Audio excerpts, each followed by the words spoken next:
Tipping the scales at 10,490, we've got a Cedar Creek Silverback triple slide bunkhouse here at Haylett RV of Coldwater, Michigan, just coming in on trade. Folks had this for a little bit, decided they were ready to change things up, and they jumped both forward in years and up in product to a big, beautiful Keystone Fusion luxury fifth wheel toy hauler. They just decided, you know, it'd be kind of nice to have something in the back where we could bring some bikes and things along. Overall, for the year, it's in pretty decent shape. It's held up about as well as you could hope something to hold up for this kind of year.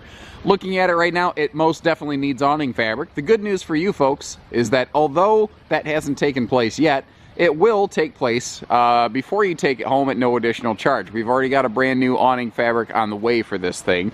Other than that, really, it's held up pretty well. The tires look pretty good. I think this would be a fun run-around family rig. If you got like a 3/4 ton or bigger type truck, you'll be happy with this. With the slide closed, this one's fairly accessible. You're not going to get back to the bunkhouse area, but the majority of your kitchen here, you see that you really can get right through. Obviously, you want to keep this countertop extension flipped down and whatnot. But if you want to get over to this, ooh, that's a bigger 10 cubic foot fridge. Holy crap, that's a big microwave. I don't know why that didn't dawn on me before, but just looking at that thing, that's a big microwave. Anyway, you can get through this thing, get it packed up, get ready to go pretty easily, and you still maintain access to the bedroom and bathroom facilities in transit. At the time of this filming, it actually hadn't been used yet this year, so it probably needs a quick once through just to sort of knock the dust off it, so to speak, but short of that, I don't see anything that really concerns me. The slide system on this works like a charm. This has a one-button hydraulic slide system for the whole house, as was very common when this was constructed. And those slides are not joking around. They push even this big, heavy super slide fast, aggressively, and you better get out of the way because they are coming in or out, whether you are in the way or not. So we've got a hide-a-bed sleeper sofa over here. Of course, our dinette can fold down. I do like the easy storage access to the areas below the dinette there, though. And loving the big, big windows they put next to this dinette here for big campsite views and lots of extra light. And you'll see the windows open for airflow as well. Up top here, big residential ceiling fan to help push around that central AC to keep you nice and cool. We do have a big like Maxxair vent fan type thing up here above the kitchen area, and that's going to just be awesome for heat exhaust. What's nice, you might notice a little raindrop sort of decal on there. That indicates that this does have like a rain sensor and will close up, if you need it to on a rainy day. Now, overall, the kitchen storage in this looks pretty fantastic, starting with that big pantry right there. That's an area where in bunkhouse models like this, I've seen some brands not handle it too well. And then as we kind of swing around the kitchen, you see that there's all sorts of big-time overhead storage throughout this thing, above that big honking microwave that we already kind of looked at and discussed. As we come on down, there is a ridiculously sized stainless double sink in here. And one of the things I noticed is that underneath the sink, there's like a big storage tray that can slide open for easy access to the storage down there. Now, we do have an extra large folding sink cover, countertop extension, and then just a huge cabinet above the entertainment center up there. So overall, the storage in this thing is pretty stellar. Again, cross breeze windows on both sides of the bed.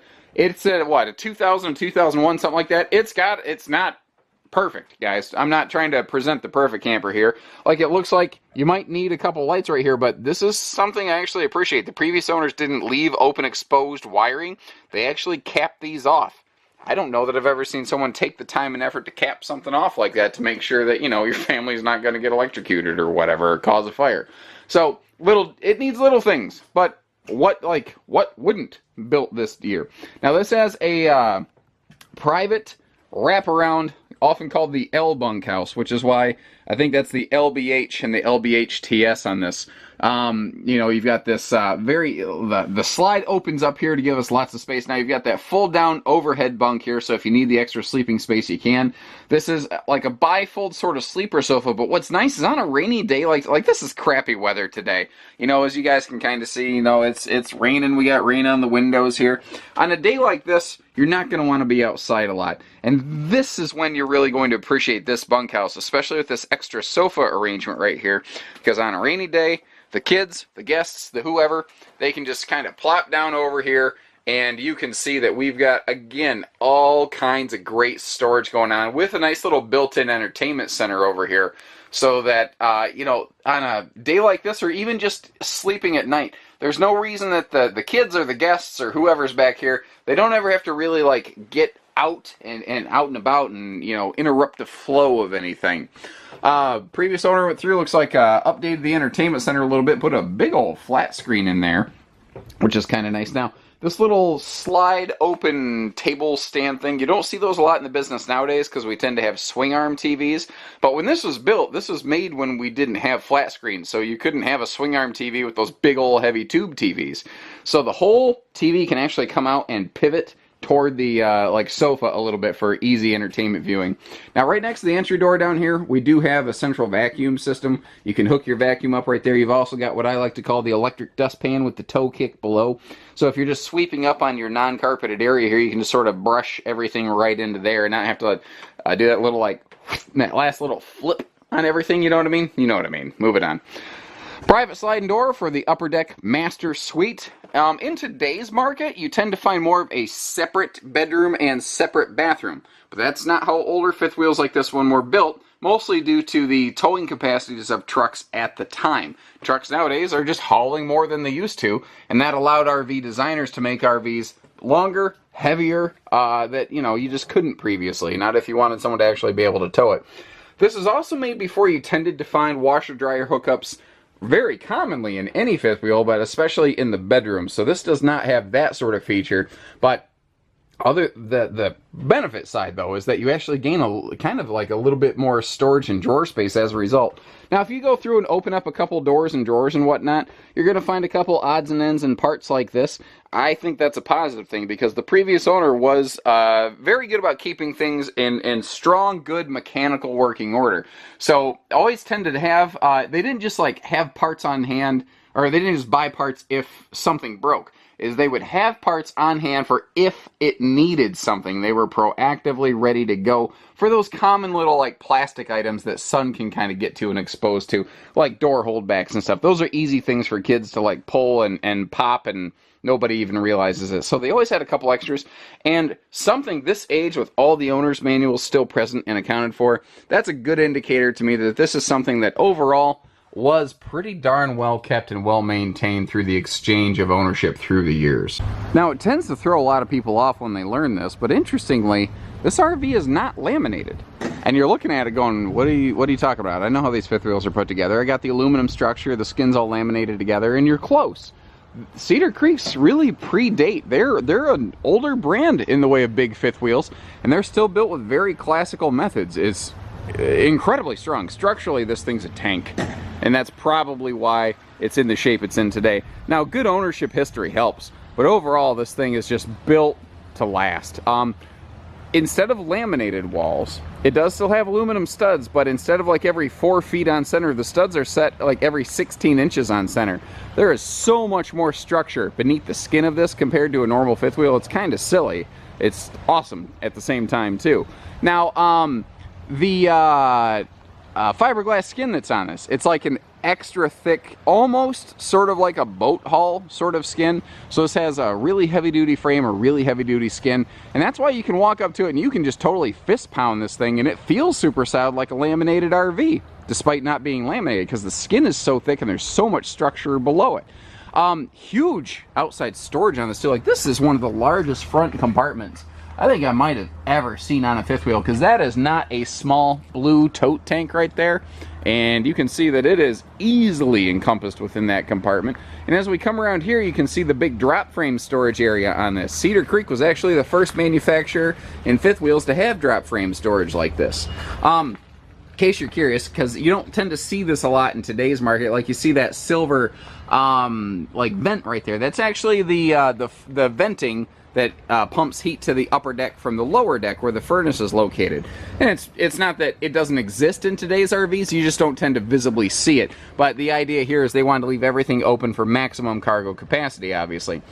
Central vacuum system unit right there, which you didn't always find those things in the basements of fifth wheels. Sometimes you would find them like in the kitchen area. 16-inch radials on here. 16-inch wheels rather, big Carlisle radials. These are not original tires. These have been replaced at some point. No weather checking, no dry rotting, tons of rubber left on those sneakers. Big Trail Air Equiflex suspension system on this, so it's got a big shock dampening suspension system. Now, guys, again, it's a, what, 2000, 2001, whatever. Yes, some of the decals, they look sort of like a cracked desert surface, you know? That is normal. That's going to happen. And once again, the awning fabric on this is being replaced. Now, this thing just came in on trade at the time of this filming, and things like that take a little time. So if you come to look at this in the next day or two, and the fabric hasn't been exchanged yet, don't have a heart attack. It's happening. You see the Maxxair vent cover over the bunkhouse vent up top there. That's very nice on a rainy day like today. I'm getting a little break right now, dodging raindrops, and probably in 2 seconds here it's going to start raining again, as has been the case all day. And there is a bike rack on the back here. That's what these black things are sticking off the bumper. You can put some bike tires, slot down in those, chain the suckers down so they don't bounce around, and you're good to go.